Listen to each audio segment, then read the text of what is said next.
Hello বন্ধুরা, good morning. সকলে কেমন আছো? আশা করছি সকলে খুব ভালো আছো, সুস্থ আছো। আমার নতুন আরেকটি ব্লগে তোমাদেরকে জানাই অনেক অনেক স্বাগত আর অনেক অনেক ভালোবাসা। এখনও 8:30 8টার মতো বাজে। এখন থেকেই তোমাদেরকে সাথে নিয়ে ব্লগটা শুরু করছি। আশা করছি ব্লগটা তোমাদের ভালো লাগবে।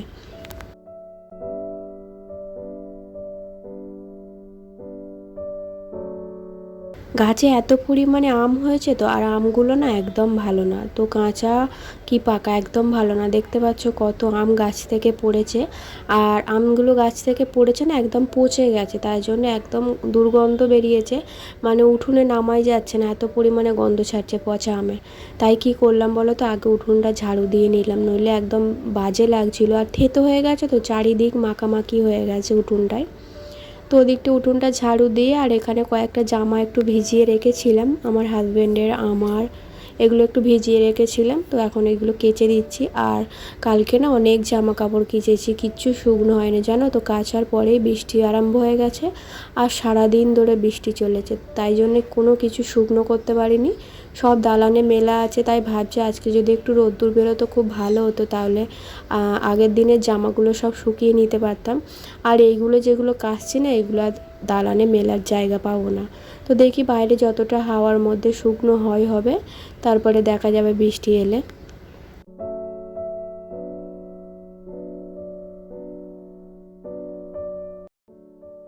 আর ঘরের মধ্যে জামা কাপড় শুকনো দিলে কি হয় বলো তো, জামা কাপড়ের মধ্যে না কেমন একটা গুমো গন্ধ ছাড়ে, তো সেই জামাগুলো না একদম পরতে আমার ভালো লাগে না। আর ঘরের মধ্যে কোথায় দেবো বলো, তো আমার ওইটুকুটা ঘর দড়ি সেরকমভাবে টাঙানোর ব্যবস্থাও নেই যে রাত্রিটুকু টাঙিয়ে দেবো, তারপরে আবার খুলে দেবো, কিন্তু টাঙানোর ব্যবস্থা নেই, তাই এই দালানেই যতটুকু শুকনো হয় আর ওইগুলোই আমায় পরতে হয়।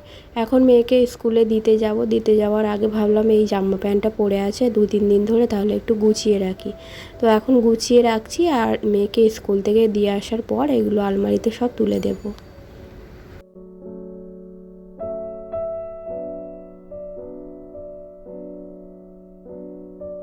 আর আজকে না উঠেছিও অনেকটা বেলাতে, আমার হাজব্যান্ড আগে উঠে পড়েছে, তারপরে আমি উঠেছি। তো হাজব্যান্ড একসঙ্গে উঠলে না, আমি আগে উঠি তারপরে হাজব্যান্ড ওঠে, তাহলে কি হয় বলো তো, ও ব্রাশ করে চাটা খেয়ে স্নান করতে চলে যায়, ওই ফাঁকে আমি দালানটা মুছে নিই। আজকে আর সেটা হয়নি, সমস্ত কাজে লেট, কিন্তু তাও আমি টাইমের মধ্যে ঠিক কাজ কমপ্লিট করে ফেলি। আর এখন দেখো, আগের দিন আমার হাজব্যান্ড কি করেছে, অনেক দিন থেকে বলছিলাম বলে, তো দুটো গাছ এনে দিয়েছে, টব এনে দিয়েছে। তো মাটি তো কিনে রেখেছিলাম, তোমাদের বলেছিলাম না, 2 বস্তা মাটি কিনে রেখেছিলাম 40 টাকা দিয়ে।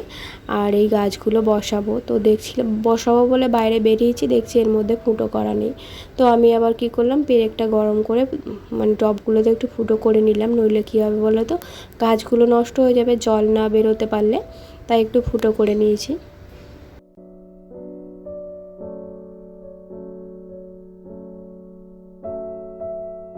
আর তোমরা তো জানো আমি গাছ কত ভালোবাসি, গাছ পাগল। আমার খুব ভালো লাগে গাছ বসাতে, গাছের যত্ন করতে। শুধু মনে হয় কি বলো তো, সারাদিন শুধু আমি গাছেরই যত্ন করি আর গাছ লাগাই, সংসারের কাজ খুব একটা ভালো লাগে না। তো সমস্ত কাজ ফেলে রেখে এখন দেখো না আমি গাছ নিয়ে পড়েছি। তো এই গাছগুলো যতক্ষণ না ঠিকঠাকভাবে মানে বসাতে পারছি, ততক্ষণ অন্য কাজে আমি হাত দেবো না।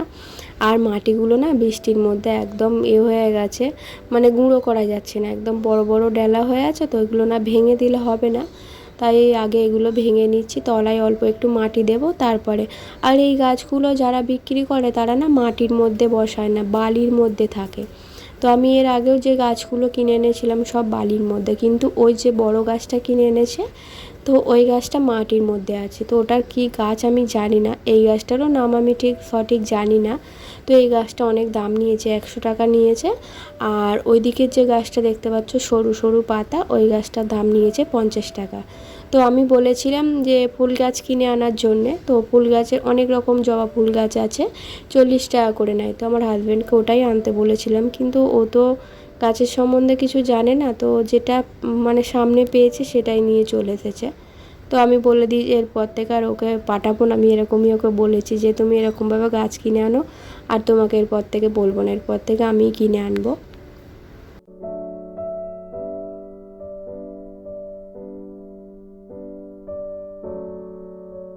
এই যে দেখো এই গাছটা কিনে এনেছে। এটা কি গাছ আমি জানি না, তোমরা জানলে একটু কমেন্ট করে আমাকে জানাবে এই গাছটার নাম কি।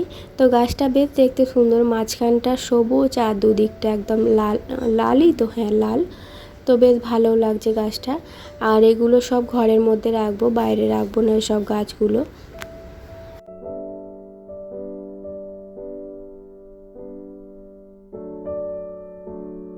গাছগুলো তো এখানে রাখছি, আবার আমি একটু পরে সরিয়ে নেব, কারণ কি বলো তো, আমার ঘর দালান এখনও ঝাড়ু দেওয়া হয়নি, মোছা হয়নি। তো এগুলো আমাকে পরিষ্কার করে মুছে তারপরে আবার রাখবো। আপাতত এইভাবেই সাজিয়ে রেখেছি। আর জানালার ধারে যে দুটো গাছ ছিল ওগুলোও একটু সরিয়ে মানে সরিয়ে নিচেই রাখবো।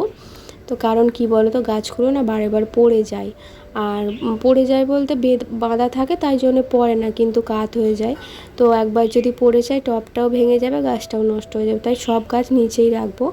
আর দেখো ফেরিওয়ালা এসেছিলো না, ওই যে দেখতে পাচ্ছ এটা মশলা রাখার কৌটো। তো ওটা কিনেছি, কি বলো তো, আমার মশলা রাখার কৌটো আছে কিন্তু ওটা হচ্ছে নিরামিষের জন্য কিনেছি। আমার খুব সমস্যা হয় রান্না করার সময়, বারে আমাকে হাত ধুতে হয়, তো ওটা আলাদা নিরামিষের জন্য রাখবো। লঙ্কা গুঁড়ো, হলুদ গুঁড়ো, জিরে, গোটা জিরে, পাঁচ ফোড়ন এগুলো আলাদা ওর মধ্যে রেখে দেবো, তাহলে আমার কোনো সমস্যা হবে না।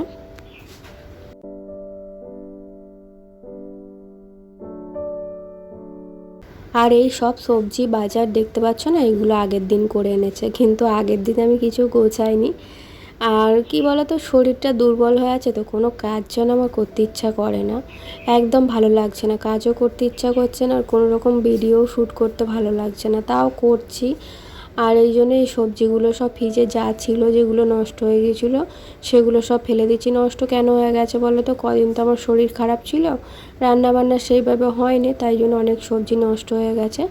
আর এবারে এইগুলো এনেছিল চিচিঙে, শসা, তারপরে আরও কী সব এনেছিল, কুমড়ো এনেছিল। তো এইগুলো সব প্লাস্টিকে বেঁধে ভালো করে গুছিয়ে ফ্রিজের মধ্যে রেখে দেবো। আর দেখো না কত আদা রসুন আছে, আবার আদা রসুন সব নিয়ে চলে এসছে।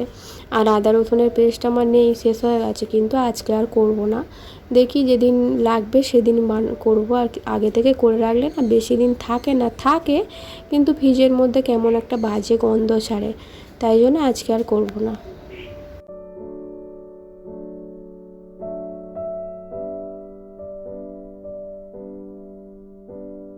ফ্রিজের মধ্যে না অল্প একটু আদা রসুন বাটা আছে, তো ওটা কি হয়েছে বলো তো, একটু গন্ধ হয়ে গেছে। গন্ধ বলতে যেমন অনেক দিন ফ্রিজের মধ্যে থাকলে যেমন এটা বাজে গন্ধ ছাড়ে না, তাই জন্য ওই আদা রসুনের পেস্টটা ফেলে দেবো। আর এই ডিমগুলো আনা হয়েছে 5-6 দিন হয়ে গেল, আমার শরীর অসুস্থ ছিল বলে সব এই কাজগুলো সব জড়ো হয়ে পড়েছিল, তো এক এক করে সব কাজগুলো গুছিয়ে রাখছি।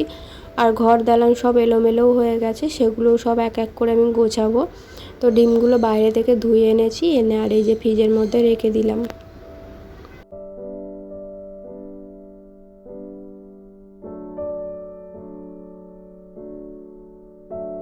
আর আগের পেঁয়াজ কয়েকটা আছে, আর আমার হাজব্যান্ড এবার আবার অনেক পেঁয়াজ নিয়ে চলে এসেছে।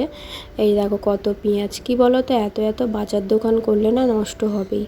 আমাদের তো দুটো লোক খাওয়া হয় বলো, আমার মেয়ের কথা বাদ দাও, অল্প অল্প রান্না হয়। তো বন্ধুরা চলো আজকের ব্লগটা এই পর্যন্তই, টাটা।